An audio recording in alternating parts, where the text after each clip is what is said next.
Water systems in the United States were hit by malicious cyber activity. The cyber operation seemed to be well coordinated, which immediately led to suspicions of Iran being behind it. Trump was at Camp David when he said, quote, "I think that Minnesota is behind it." You know who's behind it? Minnesota. Because they're grossly incompetent. I think the governor's behind it. I don't think there was an Iranian cyber attack. Oh my God!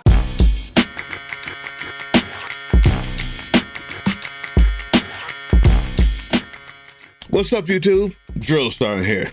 And yeah, there was a cyber attack on water infrastructure in 7 states in America just a couple days ago. And we found out who's responsible for this attack on American soil. But if you ask Trump, he's going to tell you that it was, and get this now, Minnesota. Oh my God, bro. Oh, hell no, man. Just the nebulous Minnesota. But we're going to guess that he means Tim Walz, the governor of Minnesota, and his incompetence. But as usual, there's so much more to the story that you need to know beyond just who bears the responsibility for this attack on American soil. Way more important aspects to the story that the media just is not talking about. Not in the right way and not in the right context. And not even bringing up some of the most important aspects of this story. So I have to talk about that first. Before we even get started, I want you to see this hat. We have a partnership, a real life actual partnership with one of the greatest revolutionary resistance artists of our time. His name is Dred Scott. This is his piece. He actually made this. This is official. He partnered with us because he believes in what we're doing. Maybe? I hope so. That's what the email said. Listen, go buy this. It helps us out. It helps out the resistance movement that we have offline. That's the point. But don't you wish we had a president who cared as much about protecting Americans as he does about protecting pedophiles? And he said, my friends are going to get hurt. He said his friends would get hurt if we released the Epstein files. He said, Marjorie, these are good people. These are people you know at Mar-a-Lago.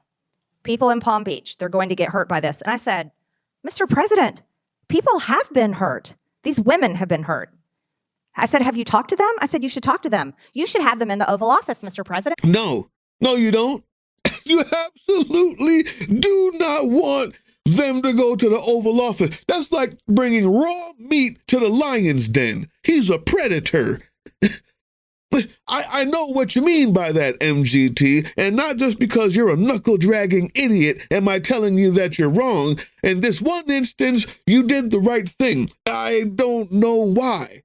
I'm going to give you the benefit of the doubt, even though you haven't earned it. But my God, don't send anyone, don't send women over to that Oval Office where the orange cougar with a pea bag has any within arm's distance of them. Don't do it. Watch this. And he is so mad at me. And he's yelling at me, and he's angry at me. And the fact that he's like, you're supporting Rand Paul Jr., and he's chewing me out for signing my name on Thomas Massey's discharge petition to release the Epstein files. And I'm trying to tell him, Mr. President, they say you did nothing wrong. Right. This needs to come out. Right. And so we're having this argument.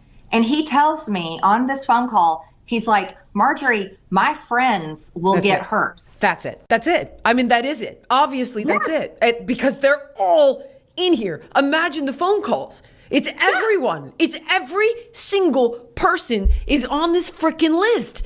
They're all there. Every billionaire, heads of state, Larry Summers, Peter Thiel. They're all in there. President Trump is yelling at me. The White House is... Everybody? Everyone? They're all in there? No. Nuh-uh. I know someone who's not in there. Head of state. His name is President Barack Hussein Obama.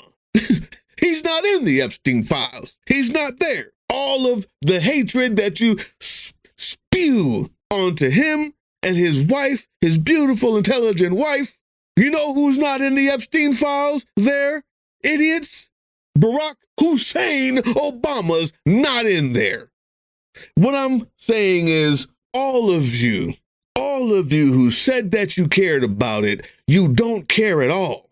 You only care about being racist freaks who are willing to sell everything, including this country, to get that power and that whiteness solidified in this country. And in doing so, back to the story, now we have 7 states that have been attacked by, I'm gonna let you know at the end. We found out who's responsible for these attacks. But let's listen to the full story, and I'm gonna talk about what this really means. Water systems in the United States were hit by malicious cyber activity. While there was no contamination, and we haven't seen any reports of actual loss, other than some loss of pressure in some locations, some water systems had to be switched over to manual control. The cyber operation seemed to be well coordinated, which immediately led to suspicions of Iran being behind it, due to the current geopolitical situation. But Trump wasn't so easily fooled. He had a very unique belief about the situation. Trump was at Camp David when he said, quote, "I think that Minnesota is behind it." You know who's behind it? Minnesota. Because they're grossly incompetent. I think the governor's behind it. I don't think there was an Iranian cyber attack. I think that Minnesota ought to get its act together. They like to say, oh, it was Iran. Iran should be so lucky. Iran's got bigger problems than worrying about Minnesota. Yes, the president blamed his political opposition for a cyber attack against the United States. He's blaming Tim Walz. It's worth noting that most people who actually understand what occurred believe it was an Iran-aligned group, with a subset of experts believing it was somebody wanting to make it look like Iran.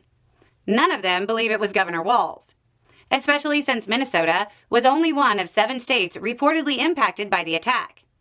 Speculation has arisen that Trump dozed off during his briefing and only heard one of the states. Yeah. She made it so clear, but I'm 100% sure that MAGA won't get it. But you will. I know you get it.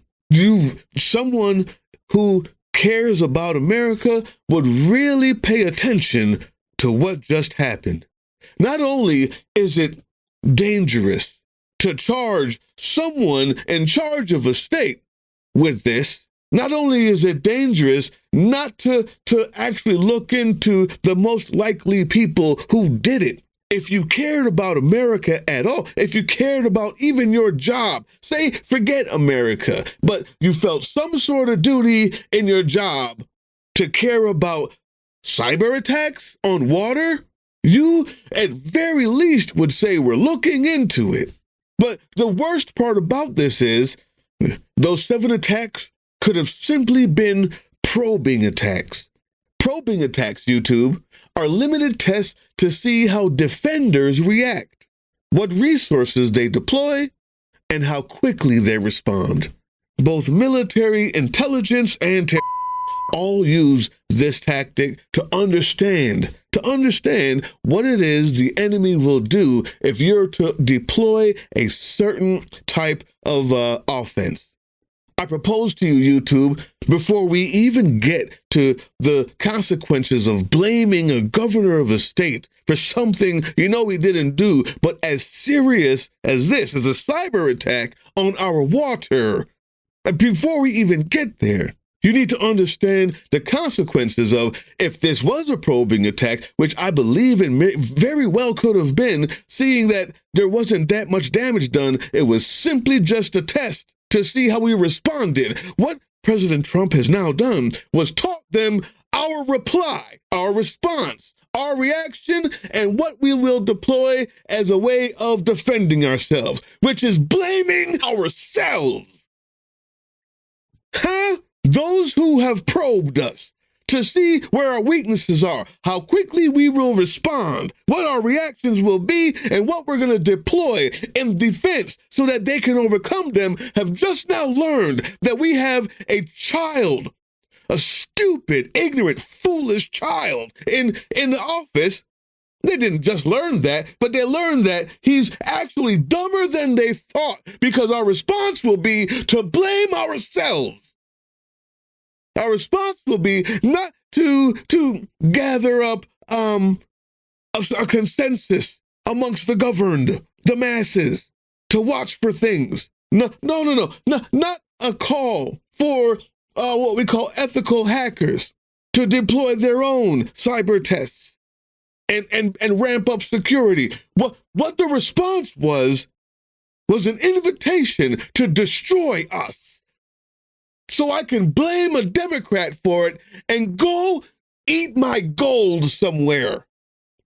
Because I don't care about the rest of you. Do you realize the damage that caused?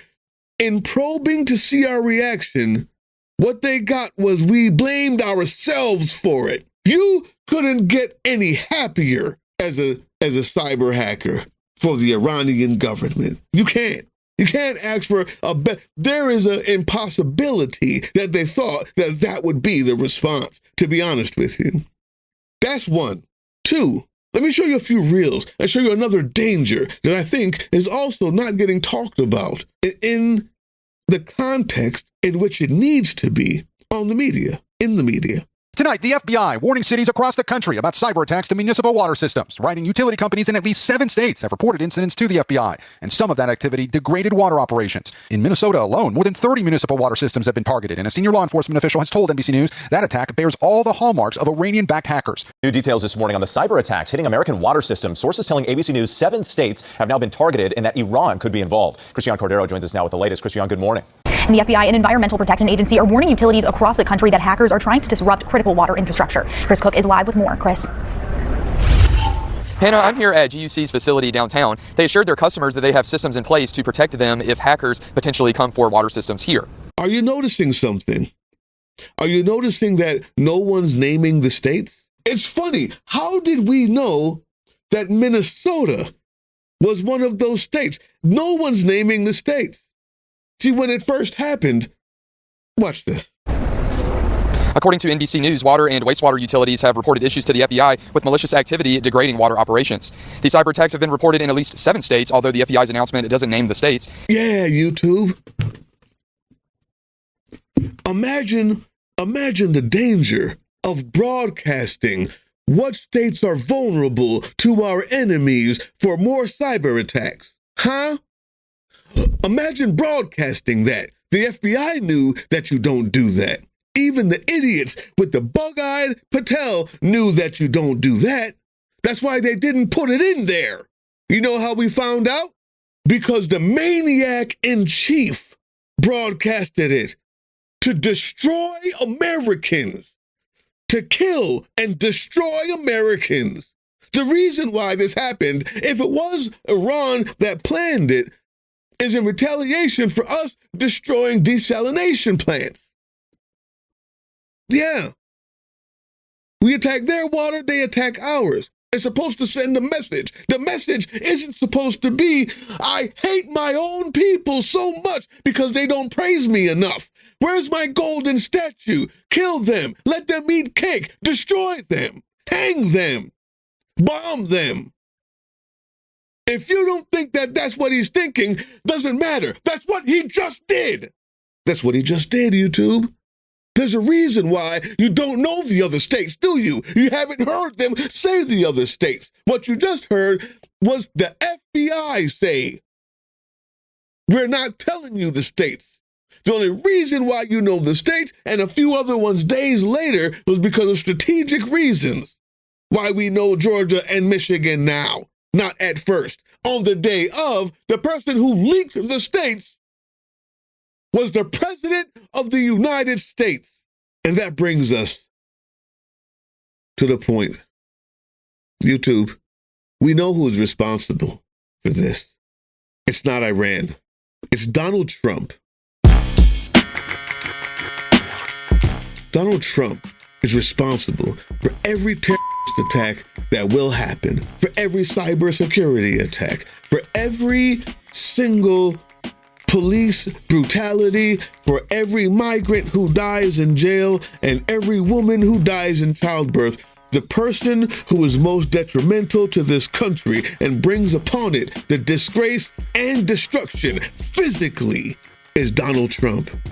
He started a war without thinking about the consequences. He deployed ICE agents who can't read, who can barely say their ABCs, toothless, knuckle-dragging fucking animals, and gave them guns and a license to kill. Being led around by the nose by a government who's already committed more war crimes than he has effed little girls. And that's a lot. And he'd rather protect his pet friends than of actual Americans. And the idiots who voted for him are those same Americans who he could piss on and care less. And in return, we will have more of this. And it's coming from all sides. Because just like when I said, it doesn't matter how much you bomb Iran, because those leaders there don't really care about their people. They're just going to use whatever they need to gain more power. Killing people in Iran when Iranians turn around and kill their own without thinking twice is a dumb idea. It doesn't affect them the way you think it does. Likewise, if you think it matters what happens here, after you already know that the President of the United States will unleash whatever it takes to destroy you on purpose for a gold statue and a FIFA Peace Prize, you're sorely mistaken. The election, but so far they aren't having any luck. To that end, so far they're not having any luck. They have attempted this effort to try and squeeze the voter rolls out of 30 different states plus the District of Columbia. That's failing. Donald Trump has tried to pass the Save America Act. That's failing. That basically amounts to a federal takeover of state-run elections. You've got the Trump administration refusing to rule out the prospect of sending ICE to the polls. You have his executive order seeking to end mail-in ballots. That failed. So all of these efforts that he's put forward aren't working thus far. Are we at the point where it may be safe to say that we're in the clear as far as the 2026 midterms are concerned? Or is it even more dangerous because as Trump loses more, he gets more desperate, which means the swings he's going to take are bigger? Yeah, it's the second, right? I mean, I wish I could say that we are out of the woods, but we're not. I mean, Donald Trump has a progression that he goes through, right? He starts with rhetoric, then that rhetoric becomes more extreme, then he goes to court, then those court theories become more and more bizarre. And ultimately, at the end of that, what we typically see is him incite or instigate some type of violence. So obviously the most analogous circumstance, 2020, we saw litigation before election, we saw litigation afterwards. I litigated those cases before, and I litigated the cases for President Biden and the DNC, winning more than 60 of them. And then, but as we saw those cases, they got more and more extreme. And then finally, when all those failed, we had January 6th. But Brian, you have reported extensively on this in other contexts. For example, you and I did episodes back last year when Donald Trump was deploying the National Guard and the military into LA. Yeah. Right. And at the time, it was like, wow, like LA does not need the military in LA. And what that was a prelude to what we then saw in Chicago. And when they lost those cases, then we saw what happened in Minneapolis. And that's when we started to see ICE and CPB and U.S. citizens being killed in the streets. And so you could replicate this over and over again across a number of different things. And I'm not here with a crystal ball to say what the end game looks like in 2026, what the next escalation is, or what the final escalation is. But I do know it's coming. You're responsible, Trump. I believe you would let this happen again. Well, no, I'm sorry. You just showed us you would. Because in a probing attack to find out what our reaction was and the defenses we would deploy, the technology we would deploy, what you told their enemies was, do it again, we'll just blame ourselves as long as you do it to a democratic state. But maybe they're smarter than you are and realize it doesn't have the same effect when the leader doesn't care about the people. That's the main problem you had when you attacked Iran, you fucking imbecile. Anybody competent could have told you that, though. Look, guys, support us. I'm really proud. I'm really proud to be partnered with Dred Scott. Check out his artwork. Oh, yeah, and if you're a channel member, you get 10% off all of this merch. Everything, actually, but, I mean, Dred Scott, man. Check out the link down there. Buy some of this merch. All of it goes to helping the cause. We're also going to be having a book club, the Resistance Book Club. It's going to start in September, I believe 16th. We'll have a time and a date, and the way it's going to work is we're going to have these books on PDF for free for everybody who's a Patreon member, and do the live once a month thing where we read the book or come back and talk about it. It's going to be fun. It's also going to be educational. It's only books about the resistance to help teach. And if you're not a Patreon member, no big deal. You can have fun with us. We'll just be posting it right here on this channel. But the big live show where we like have fun with everybody who's read the book. And if you want to get the free PDF of the book without, going to Amazon or something, that's for Patreon members. But it's going to be for everybody. We hope that you join us. We hope that we learn together starting in September. It's hard to believe. You're watching it in real time, but it's hard to believe that the President of the United States willfully, openly destroys the United States daily, and the Congress just lays down, and the Republican Party is, I don't care what you think about the Democratic Party, the truth is there's one party that has the majority, and they would rather destroy this place, our water and our infrastructure, babies, women, and children, white women and white children, along with everybody else. Don't realize that. Realize that. I'm thinking of some ways to help defend these elections, because you know what's coming then too. Because my God, the time to fight is now. Hey, yeah, you. Before you click away to watch someone unbox a tactical toothbrush, let's talk about something real. Political Drain isn't just another content mill. We're a digital front in a very real war. Not with bullets, but with ideas, with action, and with solidarity. We pair urgent news with critical education. And we build community around actual resistance, not the hashtag kind. The kind that moves. But here's the thing. None of this is free. It isn't. Behind every video is time, labor, research, and some weird guy asking if we're going to pay the hosting bill. And yeah, some of that money goes to things we can't necessarily say out loud. If you know, you know. Let's just say our special ops aren't Call of Duty LARPers. They're people making real moves to protect, uplift, and organize. You're not just funding a channel. You're funding a resistance network in a world where capital still calls the shots. Unfortunately, in a system built on artificial scarcity, even mutual aid has a price tag. And if we want to grow, if we want to win, we need your help. We need your help. So if you've got even a few bucks to spare, toss it our way. It's not for ads. It's not for merch drops, but for people making moves in the shadows so others can do it in the light. It's just us and you. So fund the mission, fund the fight, fund the future, because nobody's coming to save us. We save each other.